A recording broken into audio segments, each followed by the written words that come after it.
This week's episode of Pedal Pusher TV is brought to you by Amazon.com, GoDaddy.com, and Audible.com.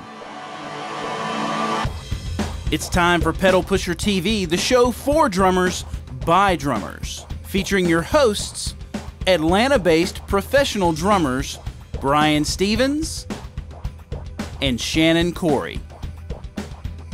This week's episode is sponsored by Bonzo Tune Studios, located here in Atlanta, Georgia. Bonzo Tune Studios, simply great audio. Find us on the web at bonzotunes.com. How's it going, everybody? Welcome to episode 1 of what we're calling Pedal Pusher TV. It's a podcast for drummers. I'm Brian Stephens. I'm Shannon Kori. And we're just your average workaday kind of drummers. I call it blue collar drumming. I like that. We're playing all kinds of gigs. We're playing weddings and clubs and corporate parties and street corners if they let us.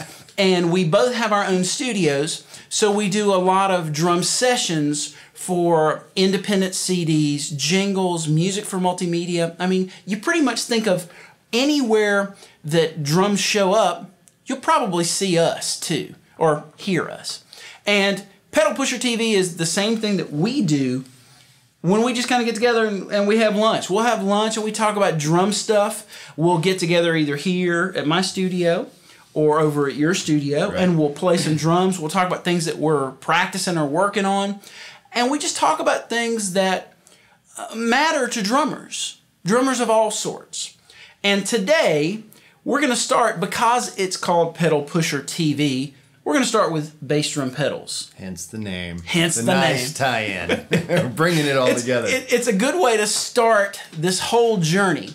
And so we're going to go over some different types of bass drum pedals and talk about, the pros and cons of different ones. And we've got something really cool to show you. So grab that first one there. All right. And this kind that you see is your regular average chain pedal.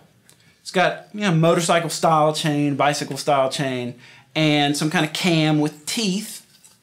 And every manufacturer pretty much has the same kind of design. Right. Usually the stuff that's different is cosmetic, different types of footboards. Maybe the cam is a little bit different presentation, but it's all based spring. On the Yeah, same it's design. all this cam chain spring business. The reason I like one of these kind of pedals is they're generally pretty smooth, especially when they're brand new. Right. They're very smooth, and you get a nice even pull. And you get, especially if you're a heavy hitter, hard hitter, you get a lot of torque. I mean, you push down, and man, this thing really does respond pretty well. What do you think about the chain pedal? These are nice pedals. One of the other things that can happen on these is you might have a double chain or a single chain. Does it really make a difference, single or double chain? Honestly, for me, no. I don't. It's more about being rigid and more sturdy. If you are a heavy player, it's I can probably see where sturdier. a double chain would be, more useful. These aren't horribly expensive, which is nice because if you're on the road and one breaks down, right, it's easy to pick another one up. This is a nice one because it's got a built-in foot plate. So it's nice pedal. Yeah, we've all grown up playing that kind of pedal. There are cheaper models than this, and we're going to be brand agnostic here. This just happens to be a Gibraltar pedal. But there are some brands where you can kind of see that they'll have some sort of little apparatus that hooks to here, and it's instead of a nice solid foot plate, you've got some kind of little bars of some sort. So you can fold the pedal up. Yeah, it's great for portability, but it's probably not as stable. These are really nice and stable. They sit well on the floor, and all of a sudden they give some stability to the bass drum. And this is nice too if you're not on carpet, or if you are on carpet because it's got Velcro straps underneath or strips on it. Yeah, if you've just got a couple of little bars of metal there, you don't have the stability of being able to put the Velcro there. Overall, I dig these pedals. The one thing that I'll definitely say about the chain pedals is that there's a lot of maintenance involved. Yes. You really have to. I use liquid silicone. I don't use WD-40 because it's kind of messy. And it dries. Yeah, it dries. With the liquid silicone, it tends to stay the same as it comes out of the can. It's the same way about 2 or 3 weeks, 2 or 3 months from then. So you usually have to keep these cams oiled. Even, like this particular one doesn't have teeth all the way through. It just has teeth at the top. Right. And then it has this channel with the felt in there. And maybe we'll get a close-up of that in post. But these things definitely will get a little bit noisy. Absolutely. You got to... Like this one happens to have some kind of foam in the spring too, because these will get noisy on you. Yeah, the spring gets noisy. This can, especially if it has teeth all the way down, it'll tend to clack a little bit as it gets older. So if there's a pro or a con to this, the pro is that it's pretty sturdy, it's pretty rigid, it's very responsive. To me, the con is definitely that over time these things tend to get noisy. They need a lot of maintenance. Yes. So there's your garden variety chain pedal. What do we have next there? Right. Next we have a DW5000. This is a strap drive, which is kind of cool. And it's got a little bit shorter cam, so it's a little bit smoother. Personally, I like strap drives a lot. They're just, I don't know, there's something very smooth going forward and back that just makes playability really easy. This one, again, has a nice foot plate with the aforementioned Velcro. Standard spring, standard beater. Yep. Got the adjustment to the bass drum hoop underneath. Right. DW is one of the first with a nice little smooth hinge. They've been in the game a long time. The hinge is great on this particular brand of pedals. I like this is one that I use on most of my live gigs, and I was using it on this trick drum set behind me. The thing I like about the nylon strap is it feels very immediate. Yes. There's a little bit, even with the best chain pedals, there's a little bit of lag between when I start and the pedal really goes getting with to the drum. Absolutely. This feels very direct. Yeah. I feel like my foot and the pedal become one. They're all they're just right there together the entire time. And a lot of the noise issues that I would normally have with a chain pedal, you don't necessarily have with a strap drive pedal like this. And at least for me, and some people would say the con of using this kind of pedal is that maybe the straps aren't as durable. This strap on this pedal is 14 years old. Wow. That's 14 impressive. years. And it's a little frayed right there at the very end where it hits the end of the cam. But overall, the thing's really well intact. So especially nowadays, 2011, I mean, they know how to make nylon straps pretty sturdy. So I'm not too worried about the durability aspect of it. It does have the spring on it. Sure. So over time, you're going to probably have to change that spring out so that it doesn't make as much noise. With both of these pedals that we've talked about, not only do you have to keep, like with that, you keep the cam lubricated. You definitely have to keep all of these joints lubricated. Anything that's got these ball bearings, you have to keep this thing pretty well lubricated. Otherwise, you're going to get noise and friction out of here. Over time, that friction from just dirt and gunk is going to slow the pedal down. So you definitely want to make sure that you're lubricating these things, not every week, but maybe every few months. Just a little spritz here, a little spritz there. And I always keep a tackle box. Something we can talk about another time. I keep a tackle box that I carry to my gigs with me that's got spare parts. Yeah, absolutely. All kinds of spare parts. Prepared. I've got 2 or 3 of these of different varieties that I always carry with me. So that's the strap drive. I'm a pretty big fan of these in most cases. And the other thing I'll add on these kind of pedals too is you do need to check from gig to gig. Check your screws because there's so many. One holds the beater, one holds the cam. Those things do come loose over time, and if you don't ever check them, you go to tighten that beater one night and you can't find the screw. It's not like you just run to the average store and pick up this kind of thread. So something to be aware of. Make sure, like Brian's saying, lube it and tighten it. Tighten it. And with different varieties of pedals, different brands of pedals, they've got all kinds of different adjustments. That's really sort of the design and discretion of the manufacturer. There's all kinds of ways to adjust beater height and beater angle, and from pedal to pedal it kind of changes. There's so many moving parts, so many things that have to be tightened down. Just keep the tools that you need with you, and maybe every 2 or 3 gigs, just kind of reach around. Don't over tighten, but make sure that the thing stays pretty well put together. And if you're a really heavy hitter, maybe you are kind of hitting it every gig. Now, the third kind of pedal is one that is probably the most unique pedal that I think I've ever seen. And this is your own. This is my personal pedal. Yeah, this is a Trick Pro 1V. It's billet aluminum. If you notice, there is no external spring. Right. It's hidden internally in the chamber here, and it works. It's a compression spring and a ball bearing. We'll get to that later. The nice thing about this particular pedal is instead of having to push down and then let go, you have the same tension forward and back. So it allows you to play a lot easier, a lot smoother. Your speed is much quicker. Your endurance is much better. They have this nice quick release on the side of the pedal, so you simply slide onto your bass drum hoop, as opposed to having to get up under here, or some of them have a drum key turn over here. And that's a stout spring that's on the thing, so it's pretty secure underneath there. Yeah, it's not going to move, and you can put Velcro on the bottom of this if you want to. I honestly haven't found that I needed it.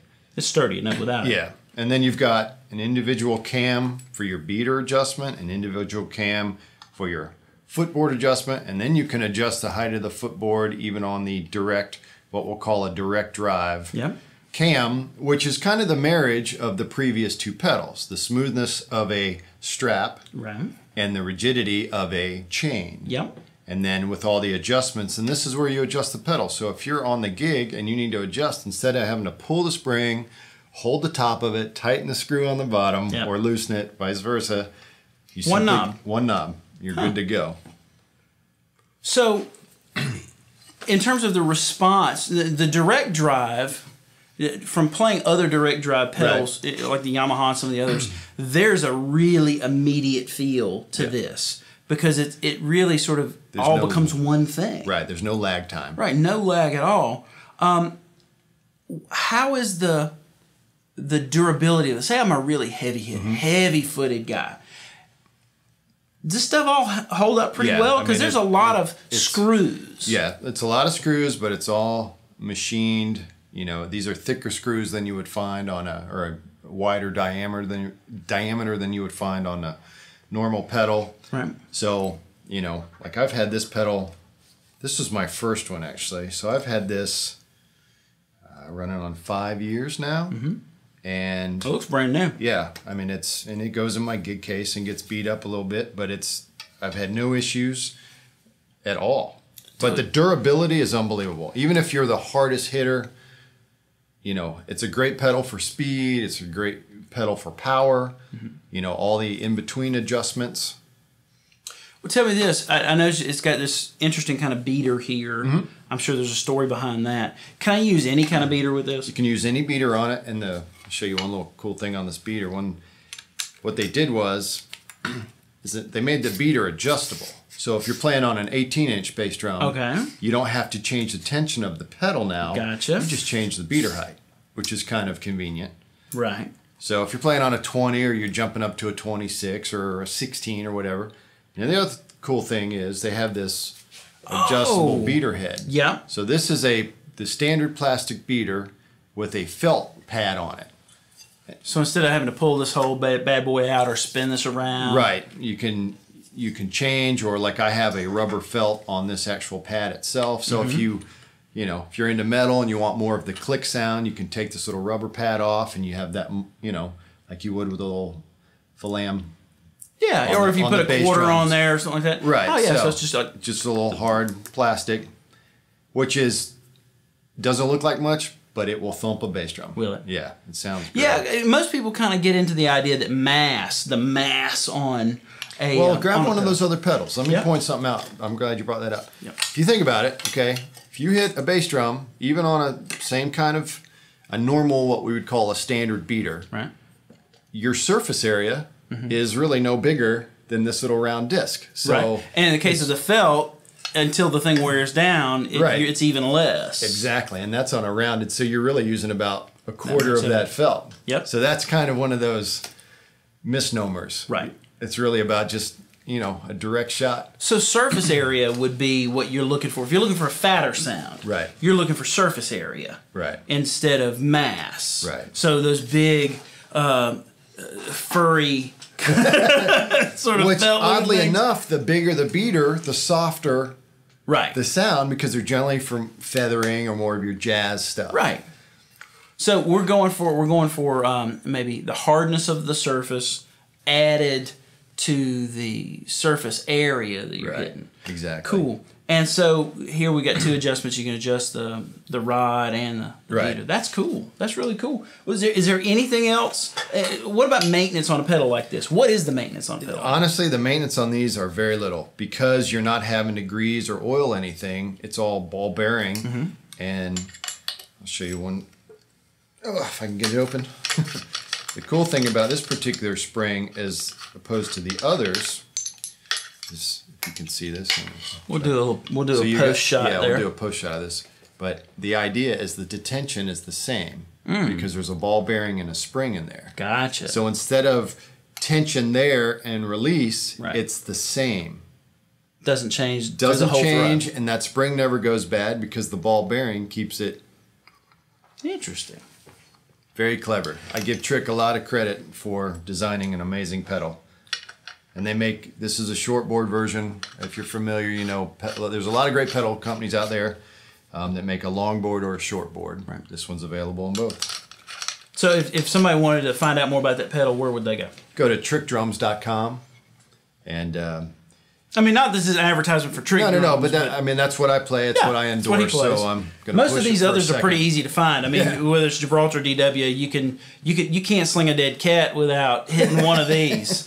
That one, cymbal stand or something. Yeah, it's like these are a little harder to find. Yeah, so, absolutely. Who's playing these? Since you've got affiliation with these pedals and these, we do have to do a little bit of the promo. We've got a lot of great guys playing. We've just recently signed. George Spanky McCurdy, who's on tour with Lady Gaga. We've got Little John Roberts, who's an Atlanta staple, one of the best players and best people I've ever met. We've got Chris Adler from Lamb of God. Okay. Thomas Hake from Meshuggah plays them. Cool. I mean, so there's a lot of players that are playing cross the pedals. section. Yeah, we've got everything from gospel guys to rock guys to metal to jazz, you name it. Yeah. Awesome. So that's kind of a primer on pedals and, you know, sort of the pros and cons of each one of those. I'm kind of looking forward to getting my hands on one of these and trying one for a while. And the main thing is make sure you keep things tight and make sure you keep things oiled and cleaned. I mean, especially with these kind of pedals. Maybe not so much with that one because I don't see any little edges to it. It's a nice clean look. But like with all these pedals, man, like this one's in need of it too. You know, you get dust, you get gunk and all this stuff. One of your things that I always welcome people to start practicing is you practice maintenance of your drums just like you practice your drums. Absolutely. You practice trying to keep this thing in shape. So that means grab a screwdriver and take some of these things out. I mean, don't worry about breaking stuff and not being able to put it back together. Be a little bit meticulous with the details and where things go, but take your pedals apart. Find out how they're put together so that when something breaks or something goes wrong, you know how to deal with it, especially if you're a road player. Absolutely. You want to be able to fix this stuff and have some stopgap measures if you don't have the parts that you need. So yeah, be prepared. Learn the gear. Learn how to use it. Learn how to fix it. So, and you'll hear a lot of that here on Pedal Pusher TV. We're going to talk a lot about maintenance of equipment. We'll talk about technique stuff in upcoming episodes. We're going to talk about just anything that would interest you as drummers, whether you're a working player or you're just a weekend warrior, or if you're a brand new drummer and you just got a drum set last week. We're going to talk about stuff that you're going to find interesting. So it's good hanging with you. Yeah, absolutely. Hopefully everybody loves this. Make sure, send us some feedback. You can send an email to kick@pedalpusher.tv.